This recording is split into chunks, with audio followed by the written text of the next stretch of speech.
Joseph D'Souza సామ్రాజ్యం కేవలం ఒక చర్చ్ కాదు. ఇది బహుళ అంతస్తుల కార్పొరేట్ మిషనరీ నెట్వర్క్. జార్జ్ వెట్నర్ స్థాపించినటువంటి ఆపరేషన్ మొబిలైజేషన్ ఓమ్ ఇంటర్నేషనల్తో డిసౌజా తన కెరీర్ ప్రారంభించి 2012లో ఓమ్ ఇండియాకు సీఈఓ అయ్యాడు. కానీ 2014లో భారత భద్రతా సంస్థల కన్నుబడటంతో నిఘా నుండి తప్పించుకోవడానికి ఒక మైండ్గా మారాడు. ఓమ్ ఇండియాను మాతృ సంస్థ నుండి సాంకేతికంగా విడదీసి గుడ్ షెపర్డ్ చర్చ్ ఆఫ్ ఇండియాగా రీబ్రాండ్ చేసిండు. దీని ద్వారా దేశవ్యాప్తంగా చర్చిలు, పాఠశాలల సమాంతర వ్యవస్థను నిర్మించి నేరుగా విదేశీ నిధులను రౌటింగ్ చేయడం ప్రారంభించాడు. అంతేకాదు అంతర్జాతీయంగా భారత వ్యతిరేక కథనాలు అల్లడానికి అమెరికాలో స్థాపించిన దళిత్ ఫ్రీడమ్ నెట్వర్క్ను ఆ తర్వాత డిగ్నిటీ ఫ్రీడమ్ నెట్వర్క్ డిఎఫ్ఎన్గా మార్చాడు. నేడు అమెరికా, ఆస్ట్రేలియా, కెనడా, యూకేలలో ఉన్న దీని బ్రాంచ్ల వెబ్సైట్లలో భారతదేశంలో దళితులు, క్రైస్తవులు కీటకాలలా చంపబడుతున్నారు అంటూ నకిలీ ప్రచారాలు చేస్తూ విరాళాలు దండుకుంటున్నాడు.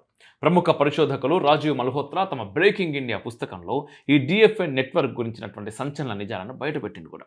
ఇది దేశంలో సామాజిక విభజనలు సృష్టించడానికి పాశ్చాత్య దేశాలు నడుపుతున్నటువంటి భౌగోళిక రాజకీయ జోక్య చట్రం.